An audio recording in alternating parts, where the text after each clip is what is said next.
नमस्कार। अथ महाकुंभ कथा, इसका दूसरा संस्करण लेकर के मैं आप सबके बीच उपस्थित हूं। पृथ्वी के सबसे बड़े जन समागम महाकुंभ के आरंभ का पहला अभिलेखीय साक्ष्य बौद्ध धर्म की पुस्तकों में 600 ईसा पूर्व का मिलता है। यद्यपि इनमें यह भी लिखा है कि यह महाकुंभ बहुत पहले से लगता है आ रहा है। इतिहासकार एसपी राय ने कुंभ का आरंभ 10,000 ईसा पूर्व माना है, अर्थात यह परंपरा वर्तमान समय के 12,024 वर्ष प्राचीन है। इसकी महत्ता इस बात से भी समझी जा सकती है कि वर्तमान कालखंड में मनुष्यों के द्वारा आत्मिक उत्थान के लिए अपनाए जाने वाले पंथ मजहबों में अनुयायियों की संख्या के आधार पर विश्व भर में पहले स्थान पर प्रभु ईसा मसीह का ईसाई धर्म या ईसाई पंथ आज से केवल 2024 वर्ष पहले प्रारंभ हुआ था, प्रभु ईसा मसीह के जन्म के समय। अनुयायियों की संख्या के, मतावलंबियों की संख्या के आधार पर दूसरे स्थान पर दुनिया का जो संप्रदाय है, जो मजहब है, वह इस्लाम है। इसकी उम्र मात्र 1446 वर्ष हुई, 1446 साल पुराना है।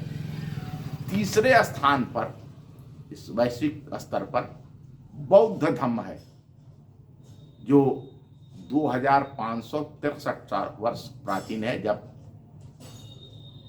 भारत में तथागत बुद्ध हुए। इसी प्रकार से इसी के आसपास महावीर जिन द्वारा स्थापित जैन धर्म भी है। यद्यपि अनेक जैन तीर्थंकरों के उल्लेख मिलते हैं, लेकिन इसकी शुरुआत, इसका आरंभ महावीर स्वामी ने किया था, महावीर जन ने किया था। तो यह भी लगभग 2500 साल पुराना है। अब हमारे दृष्टिकोण से इस वैश्विक जन समागम महाकुंभ को किसी भी मत, पंथ, मजहब के कोटर में कैद करके देखना कदाचित अनुचित होगा, क्योंकि मानवीय सभ्यता का यह सबसे प्राचीन उत्सव है और जिसमें सभी मंथ, पंथ, मजहब, विभिन्न प्रकार के जो उपासना पद्धतियां हैं, उन सबका समागम होता है। केवल भारत की आबादी ही नहीं, तो विश्व की आबादी का एक बड़ा हिस्सा इस महाकुंभ में सहभागी होता है। वो आते हैं, चाहे जिस जिज्ञासु के रूप में आवे, दर्शक के रूप में आवे, श्रद्धालु के रूप में आए या संत के रूप में आए। यह भी एक बहुत बड़ी मान्यता है कि हिमालय से लेकर के और नगर तक के लोग, गांव के ग्रामीण क्षेत्रों से लोग, करोड़ों लोग इस महाकुंभ में सहभागी बनते हैं। इस वन, जंगल, नगर, गांव, देहात में निवास करने वाले योगी, यति, संत, महात्मा, हिमालय पर्वत की गुफाओं, कंदराओं में रहने वाले साधक, साधु, सन्यासी, धनाढ्य, निर्धन, पूरी तरह से निरक्षर, अनपढ़, खूब पढ़े लिखे, ज्ञानी, ध्यानी, विज्ञानी, जिज्ञासु, करोड़ों लोगों का एक स्थान पर एकत्रित होना कोई सामान्य घटना नहीं हो सकती है। यहां के कल्पवास, साधना, संगम दर्शन, स्पर्श, स्नान और सभी मत पंथों के बारे में जानने समझने के लिए उनके खालसा प्रवचन पंडालों में आयोजित होने वाले धार्मिक लोकरंजक कार्यक्रमों और इसकी परंपरा का विश्वविद्यालयों के द्वारा अनुसंधान कराया जाना चाहिए। ये हमारी मान्यता है, पहले होता भी रहा है। ये जितने भी यहाँ खालसे लगते हैं चाहे वो किसी भी पंथ के हों, किसी भी संप्रदाय के हों, उन खालसों के अंदर अपने पंथ संप्रदाय के बारे में, उस पंथ संप्रदाय के ऋषि मुनियों, महर्षियों, उपासकों के बारे में, संतों के बारे में जानकारी उपलब्ध कराई जाती है और लोग करते हैं। ये इसका, इस महाकुंभ का एक बहुत बड़ा आयाम है, जहां लोग एक दूसरे पंथ संप्रदायों के बारे में जानकारी प्राप्त करते हैं।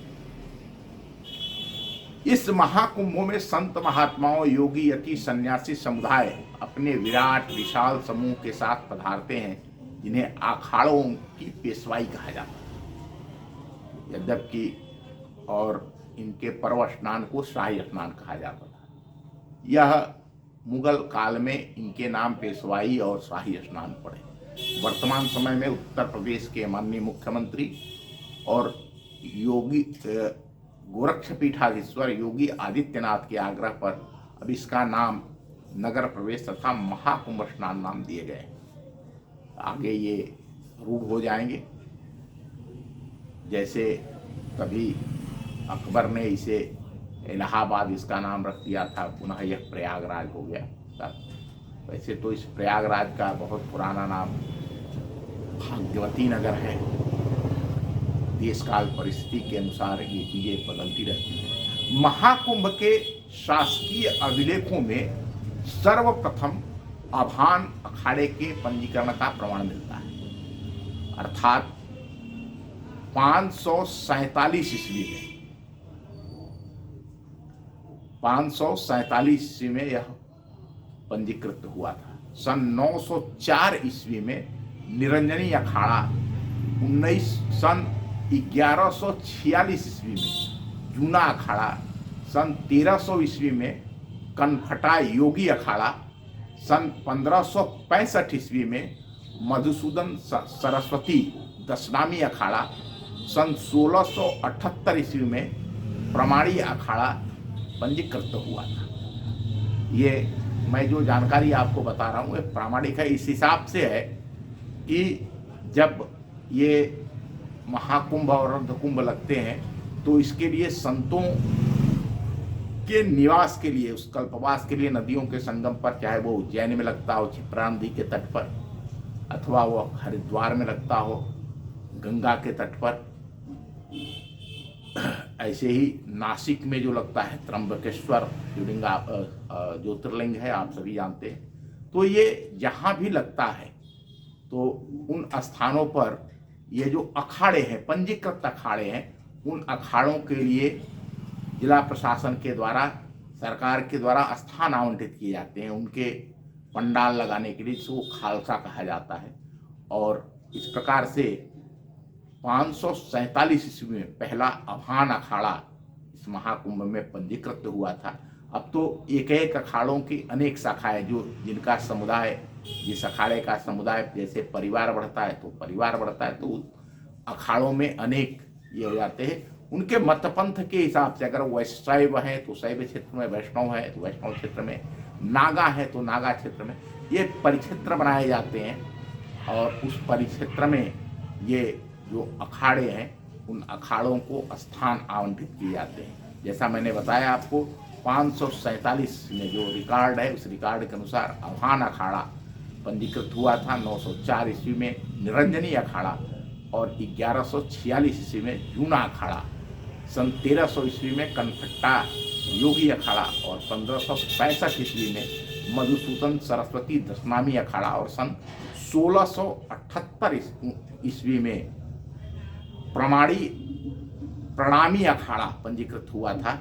ये कुंभ की, महाकुंभ की जो परंपरा है, इस परंपरा में मैं आज आपको इसके अभिलेखीय साक्ष्यों के अनुसार, जैसा मैंने बताया 600 ईसा पूर्व पहला अभिलेखीय साक्ष्य मिलता है।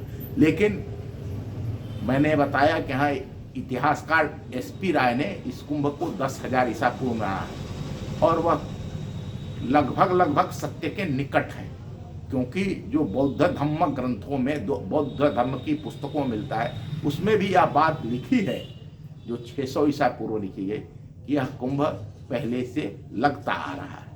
धन्यवाद। नमस्कार। इस महाकुंभ की कथा को अगले एपिसोड में मैं कुछ और नई जानकारियों के साथ मैं प्रयास करूंगा कि प्रयागराज में इस महाकुंभ से जुड़ी जितनी भी चीज़ें हैं वह आप तक बलिया इन्फो के माध्यम से पहुंचती रहे। अगर आपको ये हमारे वीडियोज, ये महाकुंभ की कथा अच्छी लग रही है तो निश्चित रूप से आप इस वीडियो को लाइक करें, सब्सक्राइब करें बलिया इन्फो को, और कमेंट बॉक्स में ज़रूर अपनी उपस्थिति दर्ज कराएं, जिससे इसको आगे बढ़ाने में और हमारा उत्साहवर्धन होगा, चैनल का उत्साहवर्धन होगा। धन्यवाद, नमस्कार।